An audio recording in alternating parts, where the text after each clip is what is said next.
I'm Lily, 32 years old, living and working in Portland, Oregon. I got married earlier this spring. Not a fairy tale wedding, but enough to mark a major shift in my life, leaving behind the old family to start a new life that truly belongs to me. 3 months before the wedding, I spent 2 full weekends handwriting each invitation. I chose gold foiled paper, specially ordered from a shop in Vermont, expensive but elegant. I wanted people to know that even though my relationship with my family wasn't perfect, I still honored them, especially my mother. She once told me as a child, "Family is the root. Don't ever let the roots rot." I had that quote carved into a small plaque and placed it in front of my desk for nearly 10 years. When I mailed her invitation, I sealed it myself and wrote her name in the exact handwriting she loved, rounded and even, like when I was in high school. I even tucked in a photo of us from my college graduation. I knew she liked to keep memories. 3 days later, the RSVP system notified me the invitation had been opened. I had hope that she'd call, text, send a simple emoji, confirm attendance, anything. But nothing came. Every day, I checked the RSVP system 3 times, sometimes late into the night. Each time, the screen showed the same cold words. Seen. No reply. No decline. No confirmation. I told my fiancé, his name is Matthew, that maybe my mother was busy, that she wasn't tech savvy, but deep down I knew. I knew it as clearly as I've always known she would choose my brother, Andrew, over anyone else. I used to ignore that, but when Matthew pulled up the RSVP logs and pointed to the line that said, "Opened at 10:42 a.m. 3 weeks ago," followed by silence, my throat tightened. It felt like swallowing a stone, one that wouldn't dissolve. She didn't have to say no. Staying silent long enough was answer enough.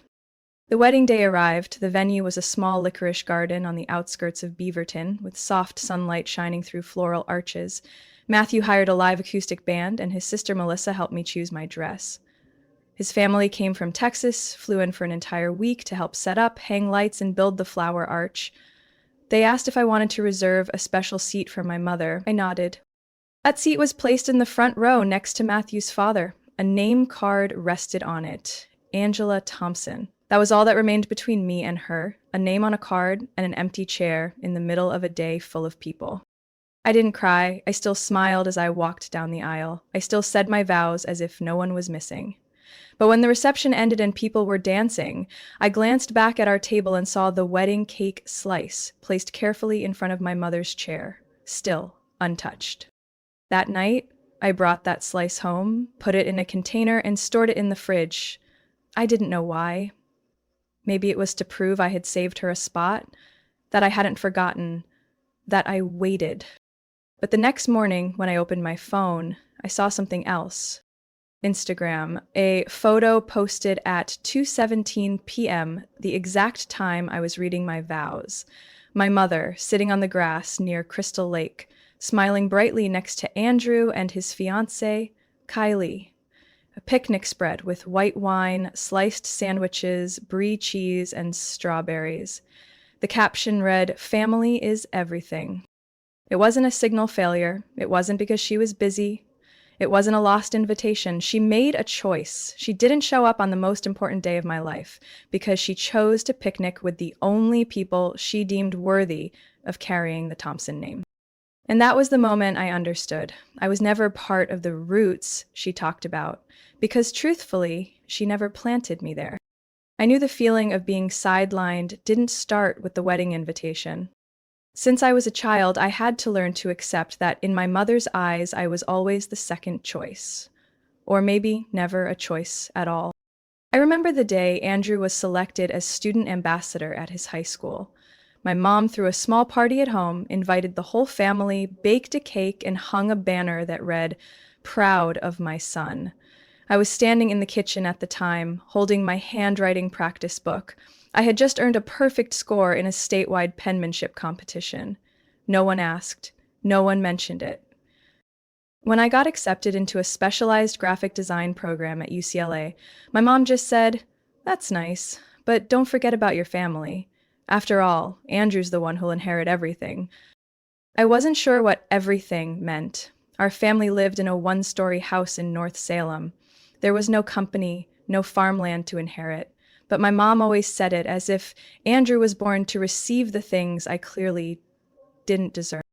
I had tried. I tried so hard. At 25, I bought my first condo with money I saved from freelancing. I called to tell her I'd just signed the contract for a small unit in Gresham. She said only one thing: renting is fine too. Condos depreciate fast. 2 days later, I saw her Facebook post. Andrew standing in front of a used pickup truck with the caption, "My son knows how to invest at the right time. The man of our house." I was removed from the family group chat last year. No notice, no message. One day, I went to send a birthday text to Aunt Helen and realized the group no longer existed. I messaged Andrew to ask if the group had been deleted. He read it and didn't reply. I never told Matthew about that. Not because I was hiding it, but because I was exhausted from having to explain something so familiar. I was never really part of the Thompson family. Every holiday, I was the last to be invited, if invited at all. My name was once misspelled on the family Christmas card. No one corrected it, no one apologized. I was just that daughter. Mentioned politely when they needed help fixing a presentation slide or designing a cover for a memory album. My mother once said, "Andrew has leadership qualities. You're creative, but don't let it pull you too far from reality." She said that right after I was nominated for the Outstanding Design Award in the Pacific Northwest. When I had a car accident at 28 and spent 4 days in the hospital with a shoulder injury, she never visited. She said she was busy preparing for Andrew's MBA graduation. I asked, "Didn't he graduate from an online program?" And she answered, "Do you have any idea how much my son worked to get there?" I guess I didn't do much. I only worked nonstop for 6 years, paid every cent of tuition myself, earned 2 bachelor's degrees and 1 master's without a dime of family support. Every time I succeeded, my mom said, "Don't brag, humility is better." But when Andrew got an internship at some unknown startup in Seattle, she posted on LinkedIn like he'd just been picked by NASA. What hurt most wasn't the favoritism. It was the fact that I kept trying, kept hoping that if I was good enough, successful enough, kind enough, maybe she'd finally see me without comparing me to Andrew, without using his shadow to measure my worth. But that never happened. And now, looking back at the picnic photo she posted on the very day I got married, I understand something clearer than ever. I wasn't forgotten. I had been erased long ago. It just took me too many years to accept it. That afternoon, the breeze at Lavender Hill Garden was gentle, just enough to lift the hem of my dress, but not strong enough to blow away the emptiness in my chest. The ceremony started at 4 o'clock sharp, sunlight brushing the fan-shaped rows of chairs facing a lilac arch Melissa had carefully arranged that morning. Everything was perfect, except for one empty seat. The front row on the left, where a name card that read "Mother of the Bride" still sat untouched. A foolish part of me had hoped she would arrive late, awkward, maybe, but present. But the ceremony drifted by like a cold wind, without the sound of familiar heels, without the quiet glance from that one chair. When Matthew looked at me during the ring exchange, his smile was soft. I smiled too. A smile I had practiced for years, gentle enough to mask the hollowness, strong enough to keep anyone from guessing how vacant I felt inside. The cameras flashed, guests applauded, the band played the love song I had chosen back in February. Everyone saw a beautiful wedding, a radiant bride. No one noticed how many times I glanced toward that chair. No one knew how hard I tried not to turn around every time the gate creaked or a heel clicked on gravel. The reception took place in a glass hall by the lake. Matthew, thoughtful as always, had arranged a large screen to play the tribute video we had worked on together, a montage of our love story, from our first meeting at the old bookshop, to the Alaska trip, to that surprise proposal in my favorite ice cream parlor. We picked the music, we wrote the voiceover, but when the technician plugged in the USB, the screen glitched, the file wouldn't open. Looks like the format's corrupted, he mumbled quickly, trying not to sour the mood. I forced a smile. Melissa whispered, "It's okay, probably just a format issue." Matthew looked at me with quiet apology. I shook my head. "It's fine." But it wasn't. We tried to play it 3 times. Nothing worked. I finally told the technician, "Just skip it, play the music." Someone popped open champagne. No one knew I had spent nearly 2 weeks editing that video, frame by frame, transition by transition, hoping it would remind me that some things were still beautiful, still worth holding on to. But now it too had disappeared, just like my mother, like a part of me that had been gone for a while. After the first dance, I returned to our table and saw the cake slice set aside for her, still untouched, a white porcelain plate with silver trim, holding a piece of vanilla cake with chestnut frosting, the kind she used to love when she made my birthday cakes in 5th grade. No one dared to eat it. No one cleared it away. It just sat there, a silent reminder. Someone should have been here, but chose not to be. That night, Matthew and his family helped clean up. I told everyone I was fine, that it had been a wonderful day. They believed me. I was too good at pretending. When the house quieted, I took that cake slice, sealed it in a plastic container, and tucked it into the fridge. I didn't know why.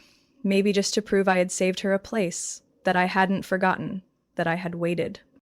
The next morning, I woke up to silence. Matthew had gone out to get coffee. I checked my phone out of habit. No messages, just spam notifications, but Instagram floated to the top. I scrolled like muscle memory, expecting nothing, and then I saw it, the photo. My mother, sitting on a lawn in Washington, smiling beside Andrew and Kylie, glass of white wine in hand.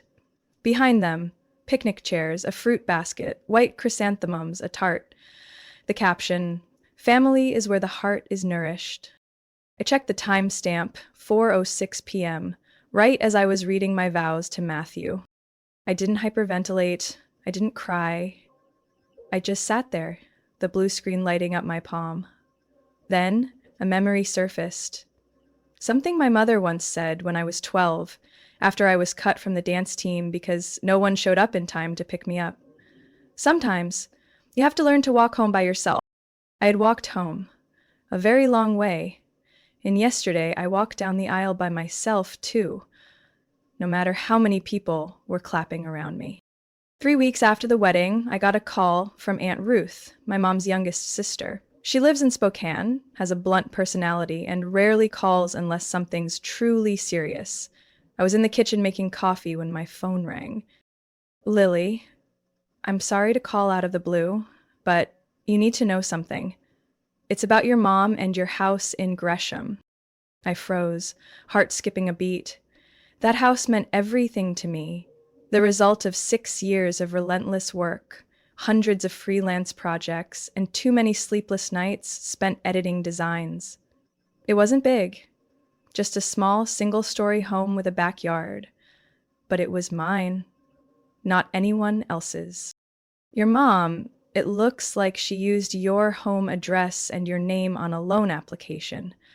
I'm not entirely sure, but I saw a printed email sitting on her kitchen counter when I visited last week. It said, "Property owned by daughter, used as temporary collateral for a private investment," and the signature was hers. I gripped the phone until my fingertips turned white. Aunt Ruth's voice was hesitant now. "Did you give her permission to co-own the house?" "No," I said firmly, my jaw clenched. "That house is under my name only. She refused to co-sign when I applied for the loan. Said she didn't want to be tied down." "I remember," she sighed. "She told me, Lily's too young. If she defaults, I'll lose my credibility." A chill crawled down my spine, like someone had thrown open a window in the middle of winter. I thanked Aunt Ruth and hung up. What I felt wasn't exactly anger. It was a sharp clarity, the kind that silences your pulse, like the still surface of a lake right before a storm breaks. That evening, I pulled out every housing document I had. Inside the steel drawer, beneath tax returns, was a copy of my purchase agreement and the deed. The name listed, Lily Thompson. No other signatures, no power of attorney, no one else authorized. I snapped a photo and sent it to Laura, an old college friend and now a lawyer, asking if there was any indication my property had been used without consent. 2 days later, she called. Lily, I found a financial disclosure submitted to Magnolia Bank 2 months ago. It's linked to a $70,000 loan application by a private company Andrew's running. In the collateral section, they listed your house address. The note says, temporarily used by family. Worse, there's a PDF attached, a consent form under your name. I could barely breathe. What about the signature?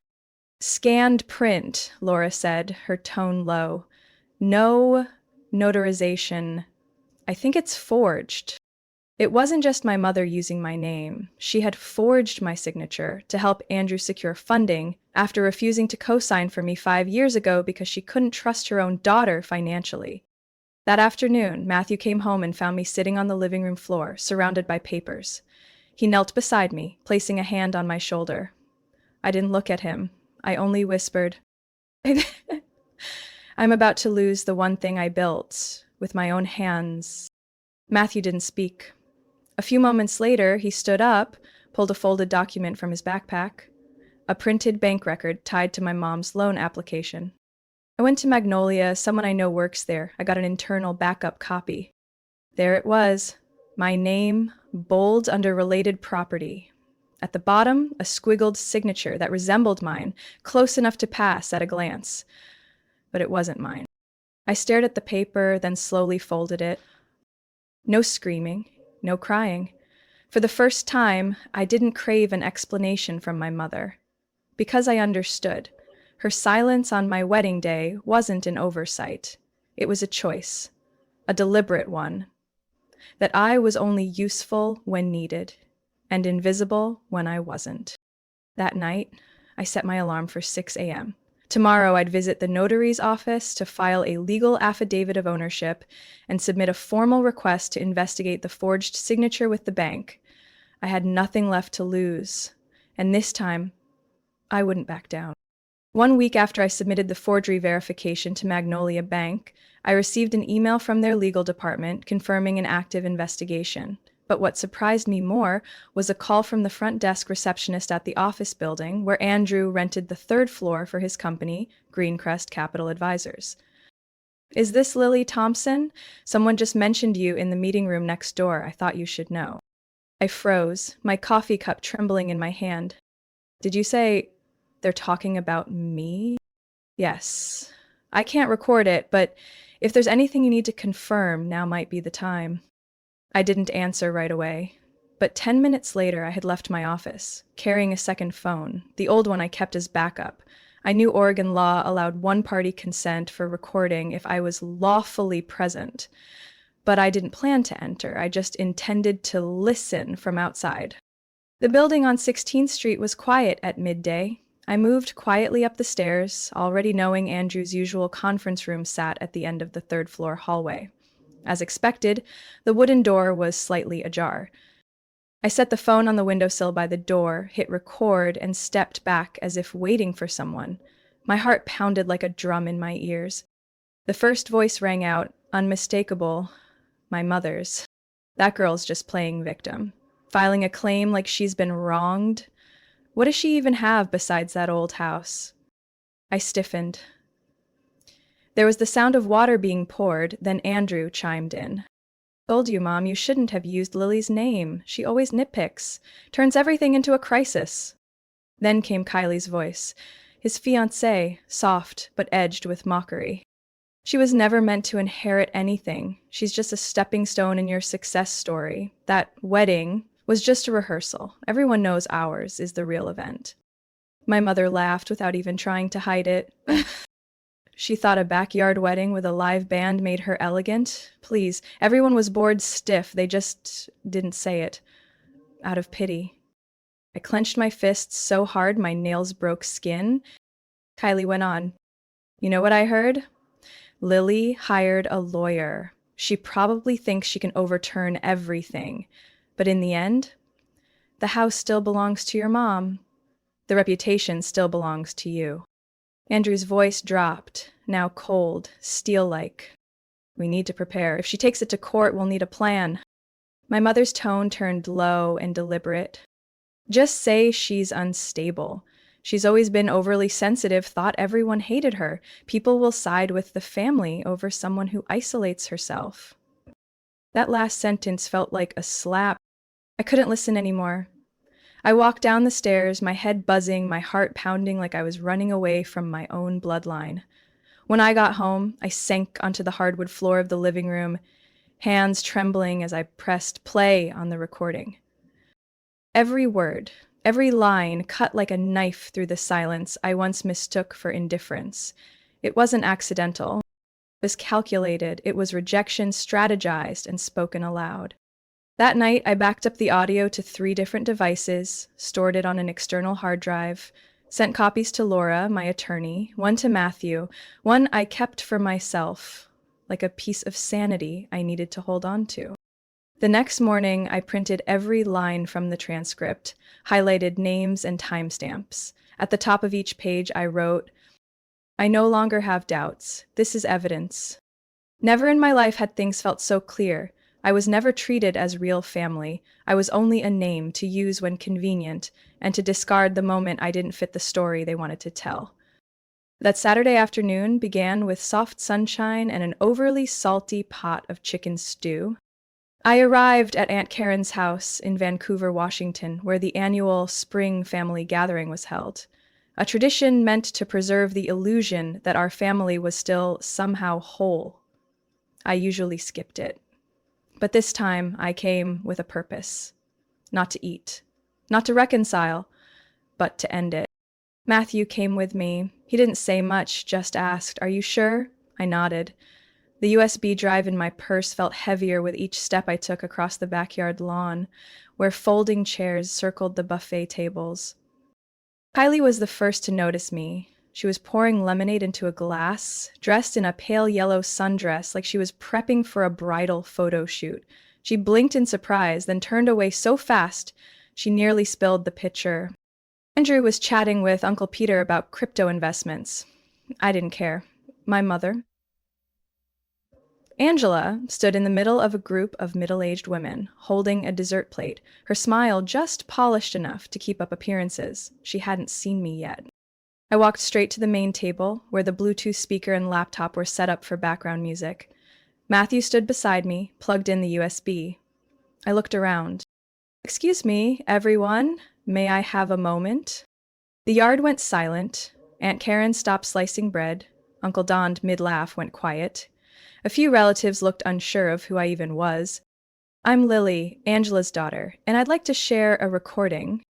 My mother's voice played first, clear as day the moment I hit play. That girl's just playing victim, filing a claim with the bank like she's been wronged. Then Kylie, sweet as syrup but sharp as acid. She was never meant to inherit anything. That wedding was just rehearsal. Everyone knows ours is the real event. Andrew chimed in, casually cold. Told you, Mom, you shouldn't have used Lily's name. She always makes a fuss. Laughter. Whispered affirmations. And then my mother again. Each word a scalpel. She's been overly sensitive since she was little. Always thought the world was out to get her. I stood straight, arms at my sides. Each word felt like reopening an old scar. But not out of pain. Out of finally having witnesses. When the recording ended, the backyard fell into silence. Not polite silence, but the kind that slices the air. A few relatives looked down. Uncle Don quietly set his beer on the table. Aunt Karen froze, one hand over her mouth. My mother stepped forward, her face visibly pale. Lily, what are you doing? I turned to face her for the first time since the wedding.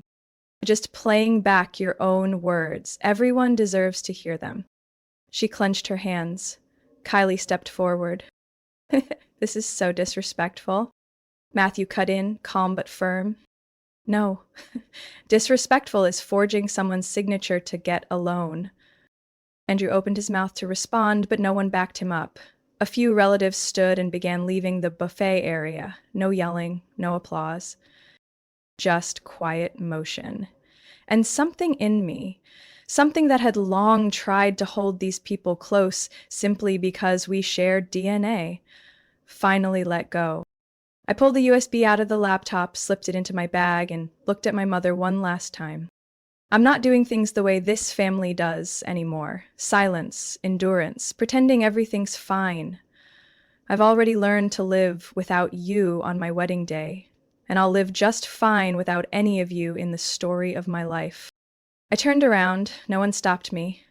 Only the wind moved across the backyard, carrying away whatever illusion of family still lingered. Matthew reached for my hand, held it tightly, the way someone should have from the beginning.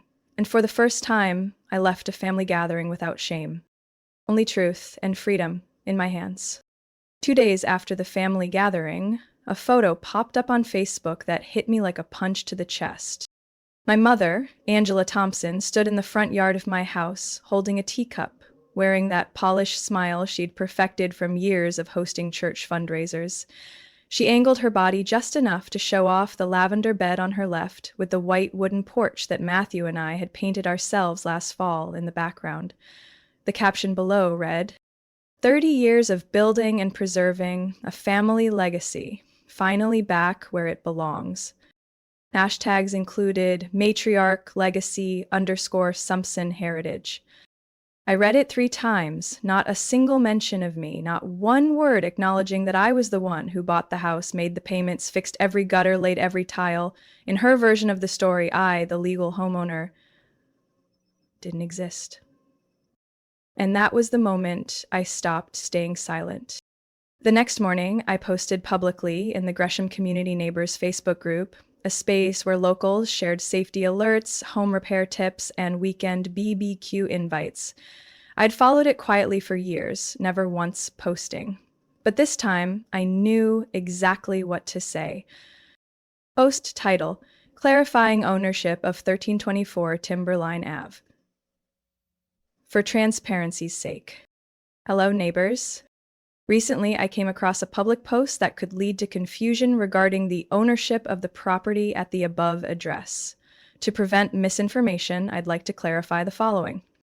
This home is legally owned solely by me, Lily Thompson. I purchased it in August 2020 with a mortgage and down payment fully under my name. Supporting documents are attached. No one else is listed as a co-owner or financial guarantor. I've included the letter from Angela Thompson formally declining to co-sign in 2020, stating she could not place financial trust in her daughter. Any use of my name, address, or property as loan collateral without my permission is unlawful and currently under legal review. Lastly, as a small testament to being erased from my own life, here's the tribute video from my wedding that my family accidentally lost just before it was set to play. They say I don't belong to the family. At the very least, I belong to the truth. Sincerely, Lily Thompson. I attach 3 files. A notarized scan of the house deed. The email from my mother refusing to co-sign in 2020. And the tribute video, carefully edited by Matthew and me over 3 weeks, this time playing perfectly, no glitches, no missing USB. Within an hour, the post had over 60 reactions. One neighbor, Janice, a widow who'd lived on the block for more than 10 years, commented. She once told her landscaper she helped her daughter buy the house because the poor girl couldn't scrape together a down payment. I'm sorry I ever believed that. Another, Mr. Rogers, wrote, You're the only one I've seen out there raking leaves, repainting shutters, fixing the storm drain last winter. If this is a legacy, 30 years in the making, who's been doing the work every day? But the most unexpected response came from a woman named Linda Evers, a longtime friend of my mother. Angela once told me not to attend Lily's wedding because it was so rushed. She's probably pregnant. Now I feel like I was misled. Thank you for your courage. As the afternoon wore on, my inbox filled with private messages. One investor in Andrew's failed project wrote, We were told this house was used as collateral. Angela swore it was hers. I think I need to speak to a lawyer. I read each message. No hearts, no replies. I didn't need pity, I just needed people to know.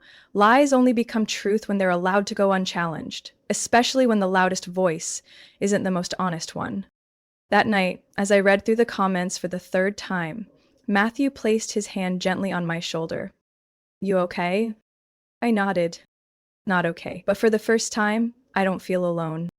He sat beside me, pulled the laptop closer. Then let me help you respond to each one. I didn't smile, but somewhere inside I felt something warm, not because I'd won, but because, for once, my voice wasn't being drowned out by the people who once claimed to love me. One June morning, I sat folding napkins in the kitchen, preparing for the weekend brunch Matthew's family was coming over for. The coffee machine gurgled behind me.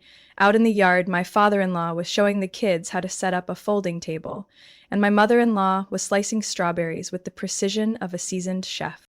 I folded each napkin into a simple leaf shape, nothing fancy but perfectly neat. It was one of the few things I'd learned from my mother, before she turned them into decorations for parties I was never invited to. Aunt Lily! Hannah's voice rang out beside me. Matthew's niece was only 8, sharp and curious in a way no one could keep up with. I smiled and looked up to see her holding a white napkin. This is so pretty. Who taught you to fold it like this?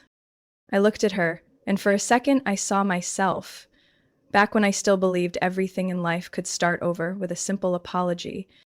Smoothed out the last crease and placed the napkin on the table. Someone who once taught me that walking away at the right time is a form of growing up. She nodded, probably without understanding, and skipped away, leaving me sitting there oddly calm. Ever since I'd posted in the neighborhood group, things had shifted fast. Magnolia Bank launched an internal investigation, Andrew was summoned, and my mother went unusually silent. No posts, no rebuttals, just one message sent to me. If you ever want to talk, I'm here to listen. I read it, didn't reply. Not out of hate, but because I no longer needed her to validate my worth. The following week, I received a plain envelope in the mail, no return address. Inside was an old photo of me at age 5, sitting at the dining table, folding a napkin, my mother standing behind me, adjusting my collar. The photo was slightly faded, the bottom corner creased. Attached was a small note with one line. Maybe I loved you the wrong way. I folded the picture and placed it in a drawer, alongside other things I'd learned to keep but no longer let define me. That brunch was warm and easy. Everyone laughed, shared stories. Matthew passed me a slice of his homemade quiche, while his dad recounted how he once trudged through the rain carrying a wooden table to propose. No one mentioned my mother. No one brought up the Thompson legacy or the unstable daughter. There was only sunlight, strawberries, and genuine laughter. As I brought out more napkins, my mother-in-law gently placed a hand on my shoulder. We're really grateful for you, not because you're Matthew's wife, but because you're you. I nodded, didn't speak. But inside I knew this was the first time I had a family that didn't need me to be in pain to make room for me. A family that didn't love me for achievement or status, but simply for being present. That night, I sat alone in my office and wrote a single line in my journal. Not everyone you're born from is family, and not everyone you meet later can't become one. I closed the journal and stood up. The house was still quiet, but it wasn't the cold silence of being forgotten anymore. It was the stillness of a new beginning, a place, a person, a world where I was chosen, and this time, not because I needed to be accepted, but because I knew I was worthy. Lily's story is a powerful reminder that family isn't always a safe place. Sometimes betrayal comes from those who share your blood, and recognition can't be forced from hearts that have already turned away. But Lily also proves this. We have the right to redefine family through those who stay, unconditionally. In a world full of wounds, peace doesn't always come from blood, but from those who truly see us and never try to erase us. What do you think about Lily's decision? Would you have done the same in her place? Share your thoughts in the comments, and don't forget to follow the channel for more heartfelt stories about family, identity, and healing.